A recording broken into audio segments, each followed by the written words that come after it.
오늘 우리가 함께 묵상하며 나누고자 하는 노트는 마태복음 5장 43절에서 48절까지의 내용입니다. 이 본문에서 예수님께서는 우리에게 이렇게 분명하게 말씀하고 계십니다. 또 내 이웃을 사랑하고 내 원수를 미워하라 하였다는 것을 너희가 들었으나 나는 너희에게 이르노니 너희 원수를 사랑하며 너희를 박해하는 자를 위하여 기도하라. 이 말씀은 우리가 신앙생활을 하면서 평소에 여러 번 듣고 익숙하게 들어왔지만 막상 우리의 삶 속에서 실천하기에는 가장 어렵고 힘든 명령 중 하나라고 할 수 있습니다. 원수를 사랑하라 이 말은 입으로 말하기에는 쉽고 간단해 보이지만 실제로 우리의 일상과 관계 속에서 이를 구체적으로 행동으로 옮기는 것은 너무나도 힘들고 어려운 일입니다. 오늘 이 귀한 말씀을 통해서 예수님께서 진정으로 원하셨던 사랑의 본질이 무엇인지, 그리고 그러한 사랑을 우리의 삶 속에서 실천할 수 있는 믿음의 기준과 토대가 무엇인지를 함께 깊이 생각하고 나누어 보는 시간을 가져보도록 하겠습니다. 우리는 모두 살아가면서 누군가로부터 깊은 상처를 받고 그로 인해 마음속 깊은 곳에 용서하기 힘든 원한과 아픔을 품게 되는 경험들을 가지고 있습니다.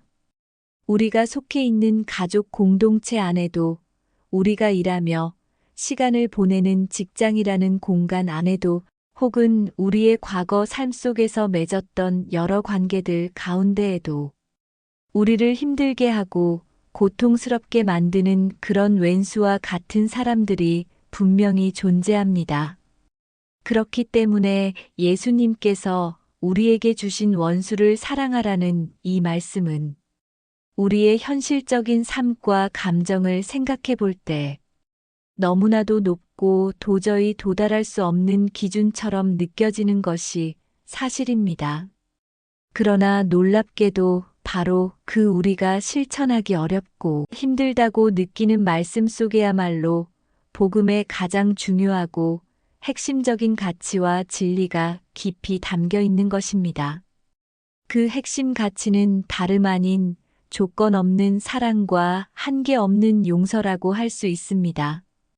예수님께서는 우리에게 단순히 세상의 기준에서 볼 때 착하고 도덕적으로 바른 사람이 되라고 말씀하신 것이 아니라 창조주 하나님께서 태초에 우리를 지으실 때 부여하셨던 그 본래의 거룩하고 아름다운 형상과 모습으로 다시 회복되고 돌아가라고 말씀하신 것입니다.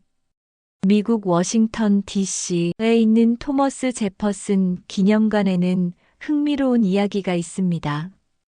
이 아름다운 대리석 건물은 유지보수 비용이 매우 많이 들었는데 그 이유가 알고 보니 비둘기 배설물 때문이었습니다. 비둘기를 쫓아내도 계속 돌아왔습니다. 왜냐하면 비둘기의 먹이인 거미가 많았기 때문이죠. 거미를 없애려 했더니 그 거미를 유혹하는 나방이 문제였고 결국 나방이 조명에 끌려오는 것이 근본 원인이었습니다. 결론적으로 조명을 2시간 늦게 켜는 간단한 해결책으로 모든 문제가 사라졌습니다. 이 이야기는 귀인 오류의 대표적 예입니다. 즉, 원인은 다른 데 있는데 엉뚱한 곳에서 답을 찾는 오류입니다. 오늘날 교회도 이런 귀인 오류를 범하곤 합니다. 10년 전 한국의 복음주의 협의회에서는 한국 교회 침체의 원인은 주일성수, 소홀과 저녁 예배 폐지 때문이다 라고 진단했습니다. 하지만 진짜 문제는 그게 아니었습니다. 당시 교회 안에는 세습, 재정 비리, 윤리적 타락이 만연했습니다. 그런데 교회는 이런 본질적인 문제를 외면하고 예배 횟수와 같은 형식적인 이유로 원인을 돌린 것입니다. 이것이 바로 복음의 왜곡이고 타협의 시작입니다. 예수님 당시에도 같은 일이 있었습니다. 율법학자들과 바리새인들은 이웃은 사랑하되 원수는 미워하라고 가르쳤습니다. 하지만 구약 어디에도 원수를 미워하라는 말씀은 없습니다. 레위기 19장에는 이렇게 기록되어 있습니다. 너는 내 형제를 마음으로 미워하지 말며 내 이웃을 내 자신같이 사랑하라. 율법에는 미움이 아니라 견책, 즉 사랑의 교정이 강조되어 있었죠.